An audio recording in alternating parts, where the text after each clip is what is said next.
परमा नित्यं नारायणगुं हरिं विश्वमेवेदं पुरुषस्तद्विश्वमुपजीवते पतिं विश्वस्यात्मेश्वरगुं शाश्वतं शिवमच्युतं नारायणं महाज्ञे विश्वात्मानं परायणं नारायणपरो ज्योतिरात्मा नारायणः परः नारायणपरं ब्रह्म तत्त्वं नारायणः परः नारायणपरो ध्याता ध्यानं नारायणः परः यच्च किञ्चित् जगत्सर्वं दृश्यते श्रूयतेऽपि वा अन्तर्बहिश्च तत्सर्वं व्याप्य नारायणस्थितः अनन्तमव्ययं कविगुं समुद्रेऽन्तं विश्वशम्भुवं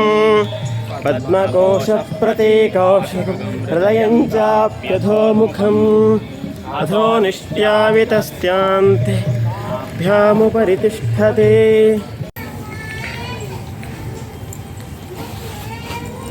श्री शंकर भगवत्पादाः अतएव सहस्राधिकेभ्यः संवत्सरेभ्यः प्राक्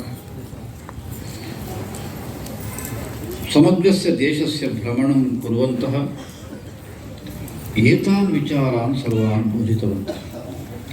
तस्मिन् कालखण्डे जनाः वेदस्य विषये एव अन्यथा चिन्तितवन्तः आसन्।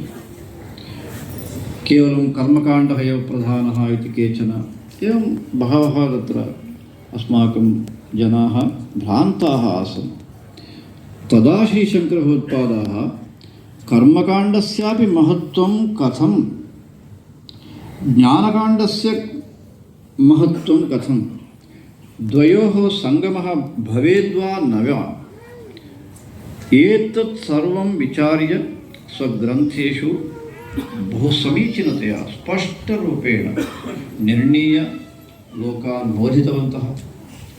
कारणं दुःखं दूरं गच्छेत्, दुःखं दूरं भवेत्, सुखं तु अवश्यं सर्वैः प्राप्तव्यं। यतोहि मनुष्याः वयं, मनुष्यधर्मणः सार्थक्यं तदा एव भवति अस्माकम् अपेक्षाया भवति, सा अपेक्षा यदा पूरिता भवति इति कारणतः श्रीशङ्करभगवत्पादाः अवतारकाले एवं कार्यम् अकुर्वन् तत् केन प्रकारेण कृतवन्तः श्रीशङ्करभगवत्पादाः इति विषये द्वित्राणि अहं वाक्यानि वक्तुमिच्छामि।